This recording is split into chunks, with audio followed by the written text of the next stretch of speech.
Friends എല്ലാവർക്കും നമസ്കാരം. എല്ലാവരും കാത്തിരിക്കുന്ന നിങ്ങളുടെ ഇഷ്ടമാത്രത്തിൽ ഇന്നത്തെ കഥയിലേക്ക് ഏവർക്കും സ്വാഗതം. അങ്ങനെ ആകാശ് മേനോൻ സമ്മതിക്കുകയാണ് മഹേഷിനോട്, സുമതിയെ കൊന്നത് ഞാനാണ്, പക്ഷേ കണ്ടുപിടിക്കാൻ പറ്റുമെങ്കിൽ പിടിക്കുക, എന്നെ ജയിലിലാക്കാൻ പറ്റുമെങ്കിൽ ജയിലിലാക്ക്. നിനക്കൊരു ചുക്കും ചെയ്യാൻ കഴിയില്ലടാ മഹേഷേ, നിനക്കൊരു ചുക്കും ചെയ്യാൻ കഴിയില്ല. നിൻ്റെ മകൻ ആ പിഞ്ചു കുഞ്ഞിനെ കൊല്ലാൻ നോക്കിയിട്ട് നീ എന്ത് ചെയ്തടാ? ആ CIയെ കൂട്ടുപിടിച്ച് ആ കേസ് തേച്ച് മാച്ച് കളയാനല്ലേ നീ ശ്രമിച്ചത്. പക്ക ക്രിമിനൽ അല്ലേടാ നിൻ്റെ മകൻ. അവൻ കുഞ്ഞിനെ കൊല്ലാൻ ഉപയോഗിച്ച സ്പ്രേ അവൻ്റെ റൂമിൽ നിന്ന് തന്നെ പോലീസ് പിടിച്ചെടുത്തതല്ലേ? അപ്പോഴേക്കും ഈശ്വര പറഞ്ഞു, ഞങ്ങളുടെ മോനത് ചെയ്യില്ല എന്ന് ഞങ്ങൾക്കറിയാം. ഇത്ര കൃത്യമായിട്ട് നിങ്ങൾക്ക് ഈ കാര്യങ്ങളൊക്കെ എങ്ങനെ അറിയാം? CI സാന്ദ്ര മാത്രമേ നിങ്ങളുടെ കൂടെ കരുതലായിട്ടുള്ളൂ, ബാക്കിയൊക്കെ എൻ്റെ കൂടെയാണ്. ആദ്യയുടെ റൂമിൽ നിന്ന് കീടനാശിനിയുടെ സ്പ്രേ എടുത്ത ആൾക്കാർ അത് റിപ്പോർട്ട് ചെയ്തിട്ടുണ്ട്. അതേക്കുറിച്ച് നീ ഒന്നും അറിഞ്ഞില്ല അല്ലേ? അതെ, കുഞ്ഞ് രക്ഷപ്പെട്ടു എന്ന് കരുതി ക്രിമിനലായ നിൻ്റെ മകനെ രക്ഷപ്പെടുത്താനാണ് ശ്രമമെങ്കിൽ നടക്കില്ല, പണിത്തോട്ടങ്ങാൻ പോണേയുള്ളൂ. ഇനി ആ കേസ് ആകാശ് മേനോൻ കുത്തിപ്പൊക്കും. നീ എന്നെ അകത്താക്കാൻ നോക്കിയില്ലേ? സ്വന്തം അനിയത്തിയെ കൊലപ്പെടുത്താൻ നോക്കിയ നിൻ്റെ മകനെ ഞാൻ ജുവനൈൽ ഹോമിലെത്തിക്കും. അത് ആകാശ് മേനോൻ്റെ ശബ്ദമാണ്. എന്തായാലും മഹേഷ് എന്ത് പറയണമെന്നറിയാതെ ഇങ്ങനെ നിൽക്കുകയാണ്. ആ സമയത്താണ് നമ്മുടെ ആദ്യ ദേഷ്യത്തോട് കൂടിയിട്ട് ഡോന്നും പറഞ്ഞ് വിളിച്ചുകൊണ്ട് അങ്ങോട്ടേക്ക് വരുന്നത്. ആദ്യയുടെ ഭാവം കണ്ടപ്പോൾ മഹേഷും അതോടൊപ്പം തന്നെ ആകാശം പേടിച്ചു പോയിട്ടോ. ഡാന്നും പറഞ്ഞ് കത്തിയായിട്ടാട്ടോ വന്നത്. മോനെ എന്താ ഇത് എന്ന് ചോദിച്ചു. പെട്ടെന്ന് ആകാശ് മേനോനെ കുത്താനായിട്ട് തുടങ്ങുകയൊക്കെ ചെയ്തു. പക്ഷേ ആകാശ് മേനോൻ ഓടി രക്ഷപ്പെട്ടു. മഹേഷ് ആദിയെ തല്ലുക പോലും ചെയ്തു കേട്ടോ. പെട്ടെന്നാണ് ആദ്യം ആ ഒരു സ്ഥലകാല ബോധം വീണ്ടെടുത്ത് തിരികെ വന്നത്. ഡാഡി, അവനെ വിടരുത്, എൻ്റെ അനിയത്തിയെ കൊല്ലാൻ വന്നത് അവനാ ഡാഡി, അവനെ വിടരുത്. ഡാഡി എന്തിനാ എന്നെ തടഞ്ഞത്? ഡാഡിക്ക് നിന്നെ വേണം. ഡാഡിയുടെ മുഴുവൻ പ്രതീക്ഷയും എൻ്റെ മോനില്ല. എൻ്റെ മോൻ ആരെയും കൊല്ലാനൊന്നും പാടില്ല. ഡാഡി ഇല്ലാതായാൽ പിന്നെ നിൻ്റെ അനിയത്തിമാർക്ക് ആരാ ഉള്ളത്? എൻ്റെ മോനല്ലേ ഉള്ളൂ. അവൻ്റെ ഡാഡി വെറുതെ വിടില്ല. എണ്ണി ഡാഡി അവനോട് കണക്ക് തീർക്കും. അതിനിടയിലേക്ക് എൻ്റെ പൊന്നുമോൻ കയറി വരരുത്. ഇതിനെല്ലാത്തിനും ഇടയ്ക്ക് എന്ത് ചെയ്യണമെന്ന് അറിയാതെ ഇങ്ങനെ നിൽക്കുകയാണ് ഇഷിത. പിന്നെ കാണിക്കുന്നത് നമ്മുടെ ആകാശ് മേനോൻ രചനയുടെ അരികിലേക്ക് വരികയാണ്, വീട്ടിലേക്ക് വരികയാണ്. രചനയെ കണ്ട ആകാശ് ഒന്ന് പരുങ്ങുന്നുണ്ട്. തല്ലുകൊണ്ട് ചതഞ്ഞാണ് ആകാശ് വരുന്നത്. രചന കട്ടക്കലിപ്പിലിങ്ങനെ നിൽക്കുകയാണ്. രചനയുടെ ഭാവം എന്താണെന്ന് മനസ്സിലാവുന്നില്ല ആകാശിന്. രചന പതുക്കെ ആകാശ് മേനോൻ്റെ മുന്നിലേക്ക് അങ്ങോട്ട് വന്നു കേട്ടോ. ആകാശ് അന്നേരം ഒന്നും മിണ്ടിയില്ല. എന്താ ഇങ്ങനെ നോക്കുന്നത്? ഇത് ഞാനാ ആകാശ് മേനോൻ. വിവരങ്ങളൊക്കെ താൻ അറിഞ്ഞല്ലോ അല്ലേ? തനിക്ക് മനസ്സിലായല്ലോ അല്ലേ? തനിക്കറിയോ, എനിക്കെതിരെ നടന്നത് വലിയൊരു ഗൂഢാലോചനയാണ്. ആ CI സാന്ദ്ര മഹേഷിൻ്റെ ഫ്രണ്ടാണ്. അവരെയും കൂട്ടുപിടിച്ച് മഹേഷും അഡ്വക്കറ്റും ചേർന്ന് സുമിത കൊലക്കേസ് എന്നും പറഞ്ഞൊരു സാമ്പത്തിക കഥയുണ്ടാക്കി എന്നെ അതിൽ പ്രതിയാക്കാനുള്ള തിരക്കഥ. ഏതോ പാറക്കോറിന്ന് അഴുകിയൊരു ജഡം കിട്ടിയെന്നല്ലാതെ അത് സുമിതയാണെന്ന് ഒരു തെളിവുമില്ല. സുമിത നിൻ്റെ ഫ്രണ്ടല്ലേ? അവളെ ഇവിടെ കൂടുതലായി അറിയാവുന്നത് നിനക്കല്ലേ? എന്തുകൊണ്ട് ആ ബോഡി ഐഡൻറ്റിഫൈ ചെയ്യാൻ നിന്നെ വിളിച്ചില്ല? അത് സുമിയല്ല എന്ന് നീ പറഞ്ഞ തിരക്കഥ പൊളിഞ്ഞില്ലേ? ഇനി അഥവാ സുമിയാണ് കൊല്ലപ്പെട്ടതെങ്കിൽ ഞാനാണ് അവളെ കൊന്നത് എന്നതിന് എന്ത് തെളിവാണ് ഉള്ളത്? അപ്പോഴും ഒന്നും മിണ്ടാതെ രചന ഇങ്ങനെ നോക്കി നിൽക്കുക. ഒടുവിൽ പദ്ധതി പാളിയെന്നായപ്പോൾ CI സാന്ദ്രയ്ക്ക് എന്നെ പറഞ്ഞു വിട്ടു എന്നായി. അപ്പോഴേക്കും രചന ചോദിച്ചു, സുമിയുടെ ബോഡിയാണെങ്കിൽ എന്താ ആകാശ് കൊലപ്പെടുത്തിന് തെളിവില്ല എന്നല്ലേ ആകാശ് പറഞ്ഞത് അല്ലേ? തെളിവില്ലാതെ തന്നെ ആകാശ് അത് ചെയ്തു എന്ന് സമ്മതിക്കുകയും ചെയ്തല്ലോ. എന്ത്? എനിക്ക് മനസ്സിലായില്ല എന്ന് ആകാശ് തന്നെ ഇപ്പോൾ ഏറ്റു പറഞ്ഞില്ലേ? ഈ വീട്ടിൽ വെച്ചാൽ സുമി കൊല്ലപ്പെടുന്നത്. ആകാശിൻ്റെ കൈ കൊണ്ട് അവളുടെ ബോഡി പോളിത്തീൻ ബാഗിൽ കൊണ്ടുപോയി നിങ്ങൾ താഴ്ത്തി പാറക്കോറിയിൽ. എൻ്റെ ഉപ്പും ചോറ് നിന്നിട്ട് എനിക്കെതിരെ വിരൽ ചൂണ്ടുന്നോടി തന്നു കേട്ടോളെ. നീ കണ്ടോടി ഞാൻ കൊല്ലുന്നത്, കണ്ടോടി എന്നും പറഞ്ഞ് അവളുടെ കഴുത്തിന് കുത്തിപ്പിടിക്കുക. നീ കണ്ടോടി ഞാൻ അവളെ കൊല്ലുന്നത് എന്നും പറഞ്ഞ് കഴുത്തിന് കുത്തിപ്പിടിച്ചു കേട്ടോ. സുമിതയെ ഞാൻ കൊല്ലുന്നത് നീ കണ്ടോടി. എന്തായാലും രചന ആകാശിനെ തള്ളി അങ്ങോട്ട് മാറ്റി. നീ തന്നെയാണടാ അവളെ കൊന്നത്. അവൾ എന്തിനോ എന്നെ ഇവിടെ കാണാൻ വന്നപ്പം നീ അവളെ കടന്നു പിടിച്ചു. അവൾ നിനക്ക് വഴങ്ങാതെ വന്നപ്പം നീ അവളെ കൊന്നു. ഓ അത് ശരി, അങ്ങനെയാണെങ്കിൽ നീ അറിയാത്ത പലതും ഉണ്ടടി. അവൾ എൻ്റെ പിന്നാലെ നടക്കാൻ തുടങ്ങിയിട്ടേ കാലം കുറേ ആയിടി. അതെന്തിനാണെന്ന് നിനക്കറിയണ്ടേ? ഞാൻ അവളെ വിവാഹം കഴിക്കണം എന്ന്. ഞാൻ പറഞ്ഞു എനിക്ക് പറ്റില്ല എന്ന്. പിന്നെ ഞാൻ എന്തിനാടി അവളെ കീഴ്പ്പെടുത്തുന്നത്? അവൾ എൻ്റെ കൂടെ കിടക്കാനാടി നടന്നത്. കള്ളം പറഞ്ഞ് രക്ഷപ്പെടാൻ ഇനി നിനക്ക് കഴിയില്ല. നിനക്ക് വഴി മുടക്കുന്ന എല്ലാവരെയും നീ ഇല്ലാതാക്കും. മഹേഷിൻ്റെ കുഞ്ഞിനെ കൊലപ്പെടുത്താൻ നോക്കിയത് നീ തന്നെയല്ലേടാ? മഞ്ജുബി കുഞ്ഞും മാത്രം ഉള്ളപ്പോഴാണ് അത് സംഭവിച്ചത്. മഞ്ജുബയ്ക്ക് നീ ലക്ഷങ്ങൾ കൊടുത്തു, അവളതിൽ മയങ്ങി ആ കുഞ്ഞിനെ ഇല്ലാതാക്കി ആദ്യ ജുവനൈൽ ഹോമിൽ അടയ്ക്കുകയായിരുന്നു നിൻ്റെ ലക്ഷ്യം. എൻ്റെ മോനെ ഇനി തൊട്ടു പോകരുത്. ഞാൻ ഇനി വായി മൂടി ഇരിക്കണോ അല്ലേ? നീ ഇനി എന്നെ പ്രതീക്ഷിക്കേ വേണ്ട. ഞാൻ വായി മൂടി ഇരിക്കില്ല. സുമിതയുടെ അമ്മാവനെ കൊന്നതും നീ തന്നെയാ. അയാൾ നിനക്കെതിരെ കോടതിയിൽ പോകുന്നത് പേടിച്ചിട്ട്. എന്നാൽ പിന്നെ നിന്നെ കൂടെ ഞാനങ്ങ് തീർത്താലോ എന്ന് ആകാശ് ചോദിച്ചു. വാടാ വാടാ, എന്ത് നേരിടാൻ തന്നെയാണ് ഞാൻ നിൽക്കുന്നത്. നിന്നെ ഞാൻ വെറുതെ വിടില്ല. നിനക്കെതിരെ ഞാൻ സാക്ഷി പറയും. അല്ല, സുമിയെ ഞാനാ കൊന്നതെന്ന് നീ സാക്ഷി പറയുമോ? പറയും. അതിനെന്ത് യോഗ്യതയാടി നിനക്കുള്ളത്? നീയും സുമിയും ചേർന്ന് മഹേഷിനെ കൊലപ്പെടുത്താൻ ശ്രമിച്ചത് അത്ര പെട്ടെന്ന് നീ അങ്ങ് മറന്നു പോയോ? നീ മറന്നെങ്കിലും ഞാനത് മറന്നിട്ടില്ല. ആരാടി നിനക്ക് സുമി? ആരുമല്ല. മഹേഷ് ആരാടി നിനക്ക്? നിൻ്റെ 2 മക്കളുടെ തന്തയല്ലേടി. അവനെ തീർത്ത് കളയാനല്ലേ നീ പ്രാഞ്ചിക്ക് കൊട്ടേഷൻ കൊടുത്തത്? ഇഷിതയെ ലക്ഷ്യമാക്കിയ കാര്യമൊക്കെ അവിടെ നിൽക്കട്ടെ. മഹേഷ് മരിച്ചു പോകേണ്ടതല്ലായിരുന്നോടി. എൻ്റെ ഒരു കോള് മതി പ്രാഞ്ചിയെല്ലാം ഏറ്റു പറയാനായിട്ട്. അത്ര വലിയ പരിശുദ്ധിയൊന്നും നീ ചമയണ്ട. ഞാനും നീയും ഒരേ റേഞ്ച് തന്നെയാടി. നാവടക്കി ഇവിടെ കഴിഞ്ഞാൽ നിനക്ക് കൊള്ളാം. പറഞ്ഞത് കേട്ടല്ലോ? ഇല്ലെങ്കിൽ എന്നും പറഞ്ഞു ആകാശിൻ്റെ ഭീഷണിക്ക് മുമ്പിൽ രചന ഞെട്ടിപ്പോയിട്ടോ. പക്ഷേ ഇനി ഇവൻ്റെ കൂടെ നിൽക്കാൻ പാടില്ല. ഞാൻ ചെയ്ത തെറ്റുകൾക്ക് എനിക്ക് പ്രായശ്ചിത്തം ചെയ്തേ തീരുള്ളൂ എന്ന് രചന മനസ്സിൽ ഉറപ്പിച്ചു. പിന്നെ കാണിക്കുന്നത് ആദിയാണ് കേട്ടോ. ആദ്യം ആകെ സങ്കടപ്പെട്ട് ഇങ്ങനെ ഇരിക്കുകയാണ്. ആ സമയത്താണ് ഫോൺ ബെല്ലടിക്കുന്നത്. രചനയാണ് വിളിച്ചത്. മോനെ ആദി, മോനെ നീ ഒന്നും മിണ്ടാത്തേ? മമ്മി ജീവനോടെ ഉണ്ടോ? ഞാൻ കരുതി അയാൾ മമ്മിയെ കൊന്നു കളഞ്ഞിട്ട് മമ്മിയുടെ ഫോണിൽ നിന്ന് അയാളെ വിളിക്കുകയെന്ന്. അല്ല, അയാൾ അവിടെ എത്തിയോ? അയാൾ ഇനി അവിടെ എത്തിയില്ലെങ്കിൽ എത്രയും വേഗം ആ വീട്ടിൽ നിന്ന് രക്ഷപ്പെട്ടു പോന്നോ? ആകാശ് പുറത്തു വന്ന വിവരം നീ അറിഞ്ഞോ? അയാൾ ആദ്യം വന്നതേ ഇവിടെയാ. കുഞ്ഞാവെ അഭയപ്പെടുത്തിയത് ഞാനാണെന്ന് പറഞ്ഞ് സ്ഥാപിക്കാൻ. മഹേഷുമായിട്ട് ആകാശ് ഏറ്റുമുട്ടിയോ? പിന്നെ പോലീസിൻ്റെ ഇടി കൊണ്ട് നടക്കാൻ പോലും പറ്റാത്ത അയാളെ ഡാഡി എന്ത് ചെയ്യാനാ? അങ്കിൾ അവിടെ എത്തുന്നതിന് മുമ്പ് മമ്മി എങ്ങോട്ടേലും പോകാൻ നോക്ക്. അതായിരിക്കും മമ്മിയുടെ ജീവന് നല്ലത്. ഇനി അയാളെ വിശ്വസിച്ച് കൂടെ നിന്ന സുമിയാൻ്റിയുടെ വിധി തന്നെയായിരിക്കും മമ്മിക്കും. മോൻ പലപ്പോഴും പറഞ്ഞതൊക്കെ ശരിയാണെന്ന് എനിക്ക് ബോധ്യമായി. സുമിയെ കൊന്നത് അയാളാണ് എന്ന് ആകാശ് തന്നെ പറഞ്ഞു. ഇഷിതയുടെ കുഞ്ഞിനെ കൊലപ്പെടുത്തി നിന്നെ ജുവനൈൽ ഹോമിലെത്തിക്കണം. അതായിരുന്നു അയാളുടെ അടുത്ത ലക്ഷ്യം. എൻ്റെ മോൻ അതിൽ നിന്ന് രക്ഷപ്പെട്ടല്ലോ. ആകാശ് എന്ത് ചെയ്താലും ഞാൻ അതിന് കൂട്ട് നിന്നിട്ടേ ഉള്ളൂ. പക്ഷെ എൻ്റെ മോനെ കൊലപാതകയാക്കാൻ നോക്കിയാനായി ആകാശ് ശ്രമിച്ചത് അത് ഈ അമ്മ ജീവിതത്തിൽ മറക്കില്ല. നിനക്കെതിരെ ആകാശ് നടത്തിയ കളികൾ ഈ അമ്മ അറിയാതെ പോയി. നിന്നെ മഹേഷിനെ വിട്ടുകൊടുക്കില്ല എന്ന് പറഞ്ഞ് എന്നെ വിശ്വസിപ്പിച്ചു. എന്നിട്ട് ആകാശ് വക്കീലിന് പണം കൊടുത്ത് കേസ് തോൽപ്പിച്ചു. നിന്നെ മഹേഷിൻ്റെ വീട്ടിലെത്തിക്കുക എന്നതായിരുന്നു ആകാശിൻ്റെ ലക്ഷ്യം. മമ്മി ഇത് തിരിച്ചറിഞ്ഞ പിന്നെ എന്തിനാണ് അവിടെ നിൽക്കുന്നത്? അതെ, ചെയ്ത് തിരുത്താൻ പറ്റാത്ത തെറ്റാണെന്ന് തിരിച്ചറിഞ്ഞ് പ്രായശ്ചിത്തം ചെയ്യണം മോനെ. മമ്മിക്ക് പ്രായശ്ചിത്തം ചെയ്യണം. എന്ത് പ്രായശ്ചിത്തം? മഹേഷായിരുന്നു മോനെ ശരി. മഹേഷിനെ ഞാൻ എന്ന് ചതിക്കാൻ തുടങ്ങിയോ അന്ന് മുതൽ തെറ്റുകളിലൂടെ മാത്രമേ ഞാൻ സഞ്ചരിച്ചിട്ടുള്ളൂ. ഇനിയൊരു മടങ്ങി വരവ് മമ്മിക്കില്ല. കണ്ണടച്ച മുന്നിൽ തെളിയുന്നത് സുമിയുടെ മുഖമാണ്. സുമിയുടെ മുഖം ഈ വീട്ടിൽ വെച്ച് തന്നെയാണ് അവൾ കൊല്ലപ്പെട്ടത്. അല്ല, മമ്മി എന്തിനാ അവിടെ നിൽക്കുന്നത്? മമ്മി ഇറങ്ങി വാ. മമ്മിയുടെ കൂടെ ഞാൻ വരാം. നമുക്ക് എവിടെയെങ്കിലും പോകാം. മോനെ, എത്രയൊക്കെ അപരാധങ്ങൾ ഞാൻ ചെയ്തിട്ടും എൻ്റെ മോൻ എന്നെ സ്നേഹിക്കുന്നുണ്ടല്ലോ. മമ്മിയോട് ക്ഷമിക്കും മോനെ, മമ്മിയോട് ക്ഷമിക്ക്. മോൻ എന്നും ഡാഡിക്കൊപ്പം തന്നെ ഉണ്ടാവണം. നിനക്ക് നിൻ്റെ അനിയത്തിക്കും നല്ലൊരു ജീവിതം തരാൻ ഈ മമ്മിക്ക് കഴിയില്ല. അത് ഡാഡിക്ക് മാത്രമേ കഴിയുള്ളൂ.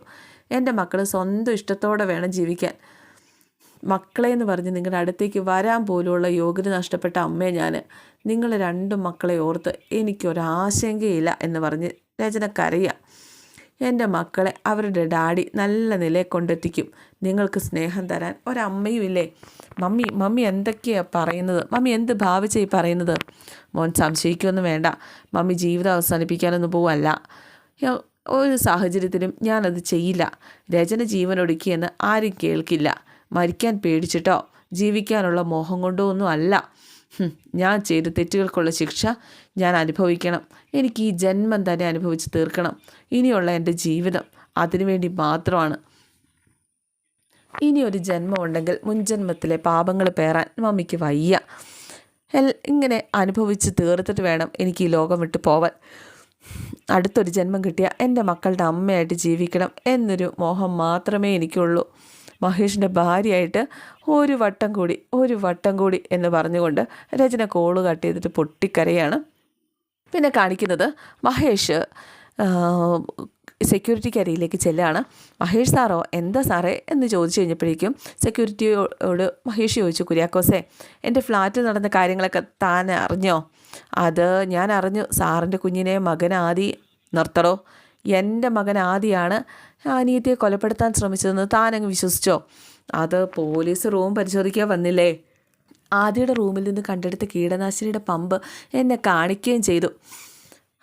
അത് മറ്റാരെങ്കിലും കൊണ്ടുവച്ചതാവില്ലേ? അതെന്ത് പറച്ചില്ല സാറേ, നിങ്ങളുടെ ഫ്ലാറ്റിൽ നിന്ന് മറ്റൊരാൾ അത്തരം ഒരു സാധനമായിട്ട് കയറാനോ? ആ ഫ്ലാറ്റിൽ എപ്പോഴും ആളൊക്കെ ഉള്ളതല്ലേ? കയറുന്നെങ്കിൽ അവിടെ ഉള്ള ഒരാളുടെ സഹായം വേണ്ടേ? അതെ, ആ ദിവസത്തെ CCTV ഫൂട്ടേജ് എടുത്ത കുര്യാക്കോസ്, രാവിലെ 10 മണിക്ക് ശേഷമുള്ള ഫൂട്ടേജ്. എൻ്റെ ഫ്ലാറ്റിന് മുന്നിൽ ആരൊക്കെ വന്നു പോയി എന്നറിയാൻ അത് തന്നെ ധാരാളം. അയ്യോ സാറേ, അന്ന് 10 മണി കഴിഞ്ഞപ്പോൾ CCTVയുടെ പ്രവർത്തനം നിലച്ചു. ഉച്ചയ്ക്ക് ശേഷമാണ് എല്ലാം നേരെയായത്. നിലച്ചതോ നിങ്ങൾ ഓഫാക്കിയതോ എന്ന് മഹേഷ് ചോദിച്ചപ്പോൾ ഞാനെന്തിനാ സാറേ ഓഫാക്കുന്നത്? നിങ്ങൾ തന്നെയാണ് CCTV ക്യാമറ ഓഫ് ചെയ്തത്. കുര്യാക്കോസേ ഇനി വരാൻ പോകുന്നത് പോലീസാണ്. പോലീസിന് മുന്നിൽ കുര്യാക്കോസ് മറുപടി പറഞ്ഞേ പറ്റുള്ളൂ. സാറേ, ക്യാമറ ഓഫായിരുന്നു. അതോ ആരോ ചെയ്തത് തന്നെയാണ്. ഞാൻ അങ്ങോട്ടേക്ക് പോകുന്നത് വരെ ഒരു കുഴപ്പമില്ലായിരുന്നു. ഉച്ചയ്ക്ക് 12 മണിക്കാണ് ഞാൻ തിരിച്ചു വന്നത്. അപ്പോഴാണ് ക്യാമറ ഓഫായത് കാണുന്നത്. ഞാൻ ഓൺ ചെയ്തു. നിങ്ങൾ വാതിൽ ലോക്ക് ചെയ്യാതെ പോയോ? ലോക്ക് ചെയ്തു. കീ ഒളിപ്പിച്ച് വെച്ചിട്ടാണ് പോയത്. അല്ല, ആ ക്യാമറകൾ ഓഫായപ്പോൾ നിങ്ങൾക്ക് എന്താ ഒരു സംശയം തോന്നാതിരുന്നത്? ഇവിടെ ചിലരുടെ സൗകര്യത്തിന് താൻ ഒത്താശ ചെയ്തു കൊടുക്കാറുണ്ടെന്ന് ഞാൻ അറിഞ്ഞു. കുര്യാക്കോസിന് നിഷേധിക്കാൻ പറ്റുമോ? ഇന്നലെ രാത്രി നിങ്ങൾ ക്യാമറ ഓഫാക്കി അകത്ത് കടത്തിയ ആളുകൾ രാവിലെ പുറത്തിറക്കാനായിട്ട് നിങ്ങൾ വീണ്ടും ക്യാമറ ഓഫ് ചെയ്തു. പിന്നെ ഓൺ ചെയ്താൽ മറന്നു. അതല്ലേ സംഭവിച്ചത്? എൻ്റെ കുഞ്ഞിനെ കൊലപ്പെടുത്താൻ വന്നവൻ അതിനുള്ളിൽ രക്ഷപ്പെടുകയും ചെയ്തു. നിങ്ങളെ ഞാൻ വെറുതെ വിടില്ല. സാർ എന്നെ ഇതിൽ പെടുത്താൻ ശ്രമിച്ച നാണം കെടാൻ പോകുന്നത് സാറിൻ്റെ കുടുംബം തന്നെയാണ്. ഞാൻ സത്യം പറയാം സാറേ. അതെ, ചിലരെ രാത്രി അകത്ത് കിടത്താനും രാവിലെ പുറത്തു വിടാനും ഞാൻ ക്യാമറ ഓഫ് ചെയ്യാറുണ്ട്. സാറ് പറഞ്ഞ ദിവസം രാവിലെ എനിക്ക് ക്യാമറ ഓഫ് ചെയ്യാനായില്ല. അകത്ത് പോയൊരു സ്ത്രീ പുറത്തു പോകുന്നത് ക്യാമറയിൽ പതിയുകയും ചെയ്തു. ക്യാമറ ഓഫായിരുന്നു എന്ന വിശ്വാസത്തിലാണ് അവർ പോയത്. ബാങ്കിൽ പോയിട്ട് വന്നപ്പോൾ അതുവരെ പ്രവർത്തിച്ച ക്യാമറ ഓഫ് ചെയ്തതായിട്ട് ഞാൻ കണ്ടു. അത് ചെയ്തത് ആരാണെന്നറിയാൻ പ്ലേ ബാക്ക് നോക്കി. എൻ്റെ റൂമിൻ്റെ മുന്നിൽ പാത്തും പതുങ്ങിയും വന്നത് ആരാണെന്നറിഞ്ഞാൽ മഹേഷ് സാറ് ഞെട്ടും. അത് മറ്റാരുമല്ല, സാറിൻ്റെ സിസ്റ്റർ മഞ്ജിമ വന്ന് ഇത് ഓഫ് ചെയ്യുന്നത് കാണിച്ചു കൊടുക്കുകയാണ് കേട്ടോ. പിന്നെ കാണിക്കുന്നത് നമ്മുടെ ആകാശ് ഇവിടെ നിന്ന് രക്ഷപ്പെടാനുള്ള പരിപാടിയാണ്. രചന ഇത് കേൾക്കുകയാണ്. എനിക്ക് കുറച്ച് ദിവസം ഇവിടെ നിന്ന് മാറി നിൽക്കണം. നിങ്ങളൊക്കെ അവിടെ ഉള്ളപ്പോൾ എനിക്ക് മറ്റൊരു സ്ഥലം അന്വേഷിക്കേണ്ട കാര്യമില്ലല്ലോ. ഏതോ ഫ്രണ്ടിനോട് വിളിച്ച് ചോദിക്കുക. വിസ എത്രയും പെട്ടെന്ന് വേണം. എന്ത് പ്രയാസം അതിനുള്ളത്? ചെറിയൊരു പ്രശ്നം ഉണ്ടെന്നേ, അത് സോൾവ് ചെയ്യാവുന്നതേ ഉള്ളൂ. അല്ലെങ്കിൽ തന്നെ എൻ്റെ ബിസിനസ്സൊക്കെ ഇവിടെ കിടക്കുമ്പോൾ ഞാൻ എങ്ങോട്ട് ഒളിച്ചോടി പോകാനാ? കാൽ ചവിട്ടിലെ മണ്ണ് ഒലിച്ചു പോകുന്നുവെന്ന് തോന്നിയാൽ ചുവടൊന്ന് മാറ്റി ചവിട്ടണം. കാര്യങ്ങളൊക്കെ ഞാൻ വന്നിട്ട് പറയാം. അപ്പോൾ ഉച്ച കഴിഞ്ഞ് ഓക്കെ ശരി എന്ന് പറഞ്ഞുകൊണ്ട് കോള് കട്ട് ചെയ്യാണ്. ആകാശ് മേനോൻ ഇത് തൊട്ടാൻ കിട്ടിയിട്ട് വേണ്ടേ ഓരോന്നിന്. പിന്നെ കാണിക്കുന്നത് ഇഷിതയ്ക്കരികിലേക്ക് മഹേഷ് വരികയാണ്. മഹേഷിനൊരു ക്ഷീണം പോലെയൊക്കെ ഉണ്ട്. മഹേഷ് ഓഫീസിൽ പോയി എന്നാണല്ലോ ഞാൻ വിചാരിച്ചത്, പുറത്തേക്ക് പോയി എന്നാണല്ലോ ഞാൻ വിചാരിച്ചത്. മനസ്സിനൊരു സുഖവും ഇല്ല. അങ്ങനെ നമ്മുടെ കുഞ്ഞിനെ ആക്രമിച്ചത് ആരാണെന്ന് കണ്ടെത്താതെ എനിക്ക് ഓഫീസിൽ പോകാനും പറ്റില്ല. സംഭവം നടക്കുമ്പോൾ ഇവിടെ ഉണ്ടായിരുന്നത് മഞ്ജിമ ചേച്ചി മാത്രമാണ്. എന്നിട്ട് നമ്മുടെ മഞ്ജിമ ചേച്ചിയുടെ കാര്യങ്ങളും സെക്യൂരിറ്റിക്കാരുടെ കാര്യങ്ങളും CCTV കാര്യങ്ങളൊക്കെ പറയുകയാണ്. മഞ്ജിമേച്ചി നമ്മുടെ കുഞ്ഞിനെ അപകടപ്പെടുത്താൻ ശ്രമിക്കുമോ എന്ന് ഇഷിത ഇങ്ങനെ ചോദിക്കാം. മഞ്ജിമയ്ക്ക് തന്നെ ചെയ്യണമെന്നില്ലല്ലോ. മഞ്ജിമ ചേച്ചിക്ക് തന്നെ ചെയ്യണമെന്നില്ല. അത് മഞ്ജിമ ചേച്ചിക്ക് പണം കൊടുത്താൽ പുറത്തുനിന്ന് ഒരാൾ വന്നാൽ കതക് തുറന്നു കൊടുക്കും. തുറന്നു കൊടുത്ത് കുഞ്ഞിനെ അഭയപ്പെടുത്താനായിട്ട് സമയമുണ്ടല്ലോ. എന്തായാലും എനിക്ക് മഞ്ജുമേച്ചിയെ അങ്ങനെ ഒരു കണ്ണി കാണാൻ പറ്റുന്നില്ല. അവരൊരു സ്ത്രീയല്ലേ, എത്ര പണം കിട്ടിയാലും മഞ്ജുമേച്ചിയുടെ ചോര തന്നെയല്ലേ അനിയൻ്റെ കുഞ്ഞ്. അതിന് മനസ്സ് അനുവദിക്കുമോ? മഞ്ജുമേച്ചി കാണിക്കുന്ന ഈ സങ്കടം ഒരിക്കലും ഒരഭിനയമൊന്നും അല്ല, മനസ്സ് നൊന്ത് തന്നെയാണ് കരയുന്നത്. ഇത്രയൊക്കെ ആയിട്ടും ഇഷിതയ്ക്ക് അവളെ മനസ്സിലാക്കാൻ പറ്റാതെ പോയല്ലോ. മഞ്ജിമയുടെ അഭിനയം അധിക നാൾ നീണ്ടു നിൽക്കില്ല, അതിനു മുമ്പ് സത്യം ഞാൻ കണ്ടെത്തിയിരിക്കും എന്ന് മഹേഷ് പറയുകയാണ്. എന്തായാലും മഹേഷ് നേരെ മഞ്ജിമയുടെ റൂമിലേക്ക് ചെന്നു.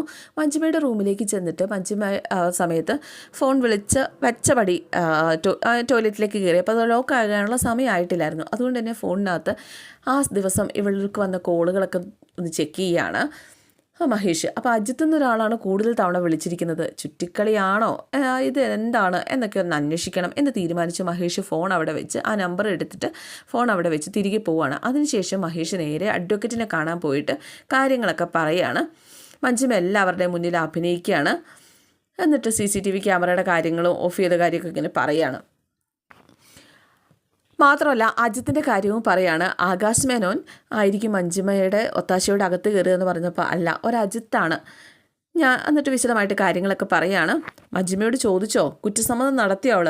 ഇല്ല, അവളോട് ഞാൻ ഇതുവരെ ചോദിച്ചില്ല. അവളുടെ ഫോൺ പരിശോധിച്ചതിന് കിട്ടിയ പേരാണ് അജിത്ത്.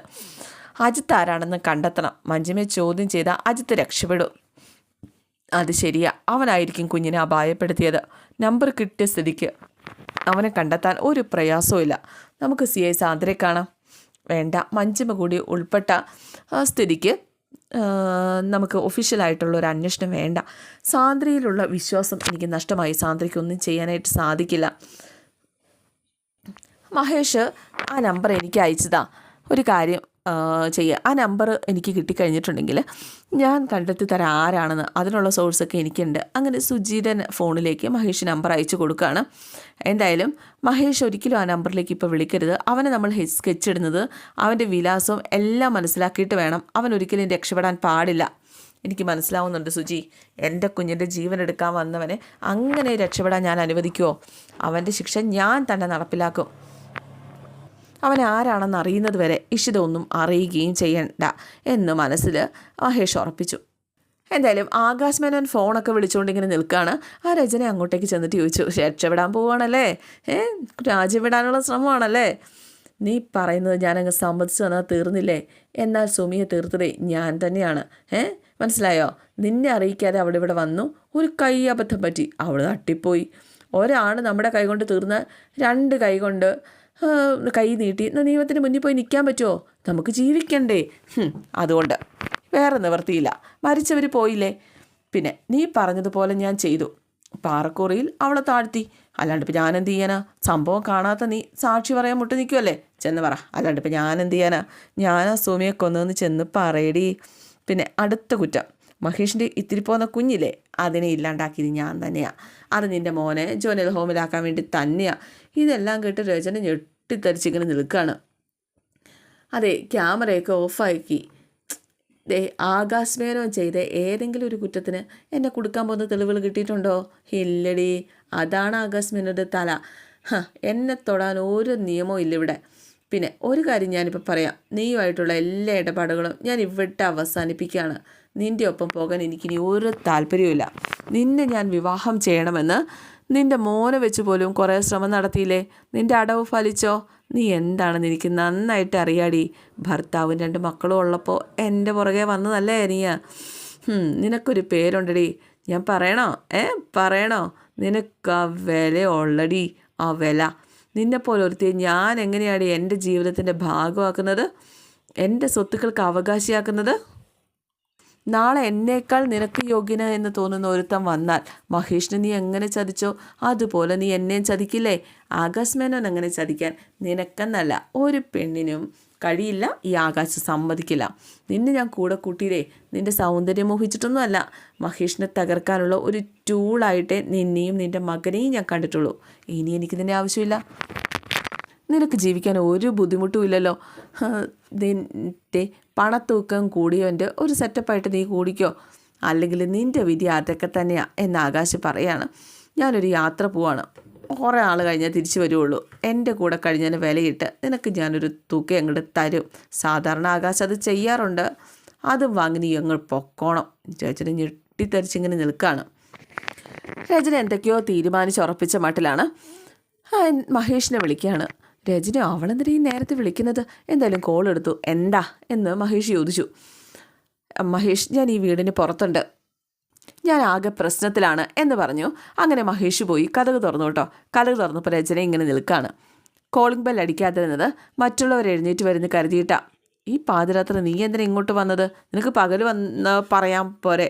നീ പോകാൻ നോക്ക്. നീ പകൽ പറയുന്നിടത്ത് ഞാൻ വരാം. ഒരു പക്ഷേ ഞാൻ നാളെ ഉണ്ടായില്ലെങ്കിലോ? ഒന്നിച്ച് കുറേ കാലം ജീവിച്ചതല്ലേ. മഹേഷിൻ്റെ 2 മക്കളെ ഞാൻ പ്രസവിച്ചിട്ടില്ലേ? അവർ മഹേഷിൻ്റെ കൈകളിലുമാണ്. എനിക്ക് പറയാനുള്ളത് കേൾക്കാനുള്ള മനസ്സ് മഹേഷ് കാണിക്കണം. നിൻ്റെ ഈ വരവൊട്ട് സുഖമുള്ളതായിട്ട് എനിക്ക് തോന്നുന്നില്ല. എന്നാലും നിനക്ക് പറയാനുള്ളത് നീ പറ. പറയാൻ ഒന്നേ എനിക്ക് ബാക്കിയുള്ളൂ മഹേഷ്, ഒന്നേ ഉള്ളൂ, മാപ്പ് എന്ന് പറഞ്ഞുകൊണ്ട് കൈയും കൂപ്പി നിൽക്കുക. ഞാൻ മഹേഷിനോട് ചെയ്ത എല്ലാ പാപങ്ങൾക്കും മാപ്പ് ചോദിച്ചിട്ട് പോകാനാണ് ഞാൻ വന്നത്. നീ എന്താ പരിഹസിക്കുകയാണോ? അതെ, എനിക്കൊരു മുഖമേ ഉള്ളൂ. ഒരു മുഖം പകയായാലും പരിഹാസമായാലും ദേഷ്യമായാലും ഞാൻ പ്രകടിപ്പിക്കും. ഉള്ളിലൊന്ന് വെച്ച് മറ്റുള്ളവരോട് പെരുമാറാൻ എനിക്ക് അറിയാതെ പോയി. എൻ്റെ ജീവിത പരാജയത്തിന് കാരണവും അതുതന്നെയാണ്. എൻ്റെ മക്കൾക്കുള്ള വിവേക ബുദ്ധി പോലും എനിക്കില്ലാതെ പോയി. എൻ്റെ മോന് പലവട്ടം ചോദിച്ചൊരു ചോദ്യമുണ്ട്. ഡാഡിയെപ്പോലെ ഒരാളെ മമ്മി എന്തിനാ വേണ്ടെന്ന് വെച്ചേന്ന്. അവൻ ആ ചോദ്യം എന്നോട് ചോദിച്ചത് ബോധം അറ്റ് വീണ എന്നെ മഹേഷ് ഹോസ്പിറ്റലിൽ കൊണ്ടുപോയി ജീവൻ രക്ഷിച്ചതിന് ശേഷമാണ്. എന്നിട്ടും അവൻ്റെ വാക്കുകൾ അംഗീകരിച്ചു കൊടുക്കാൻ എനിക്ക് കഴിഞ്ഞില്ല. മനുഷ്യന് ശത്രുവായ ഒന്നേ ഉള്ളൂ, വാശി. അതെനിക്ക് മനസ്സിലായി. വാശി ഒരു കയറ് പോലെ വരിഞ്ഞു മുറുക്കിയ നമുക്ക് കിട്ടുന്ന സ്നേഹത്തിനും പരിചരണത്തിനും ഒന്നും വിലയില്ലാതെ പോകും. വാശി ഒരു മാരക ലഹരിയായി മാറും. സത്യത്തിൽ ഞാൻ ജീവിച്ചത് ആ ലഹരിയിലായിരുന്നു. എൻ്റെ ഇപ്പം ഇവിടെ വന്ന് ഇങ്ങനെ ഒരു പ്രഭാഷണം നടത്താനുള്ള കാരണം അതുമാത്രം പറഞ്ഞാൽ മതി. നിൻ്റെ കുമ്പസാരമൊന്നും എന്നോട് വേണ്ട. കാരണം പറ. ആകാശ് ഏത് തരക്കാരനാണെന്ന് നിനക്ക് പണ്ടേ അറിയാവുന്ന കാര്യമാണ്. അവൻ്റെ തെറ്റുകൾക്ക് നീ കൂട്ടുനിന്നു. നിൻ്റെ കൂട്ടുകാരിയെ അവൻ കൊന്ന് താഴ്ത്തിയിട്ടും നിനക്കതൊന്നും പ്രശ്നമല്ല. നീ ചില കാര്യങ്ങൾ കൂടി അറിഞ്ഞിട്ട് പോയാൽ മതി. ആകാശ് സുമതിയുടെ ബോഡി വെള്ളത്തിലെറിയുന്നത് കണ്ട ആകെ ദൃക്സാക്ഷി നിൻ്റെ മോൻ തന്നെയാണ്, ആദി. എങ്ങനെ അവൻ സ്വന്തം മമ്മിയോട് ഇതൊക്കെ പറയും? മമ്മിക്ക് അവനേക്കാൾ വിശ്വാസം ആകാശിനെ അല്ലേ? ആകാശ് അറിഞ്ഞാൽ അവനെ കൊലപ്പെടുത്തില്ലേ? സൈക്കിൾ അവൻ വരുമ്പോൾ ആകാശ് ഒരു വാടക കൊലയാളിയെ അയച്ചാൽ തീരുന്ന പ്രശ്നമേ ഉള്ളൂ. ഒരമ്മയെന്ന നിലയിൽ നീ എന്നേ തോറ്റുപോയി. മക്കളുടെ അവകാശം നിനക്ക് അർഹതയില്ല. നിനക്ക് ചേരുന്നത് ആകാശ് തന്നെയാണ്. അന്ന് അവിടെ വെച്ച് ആകാശ്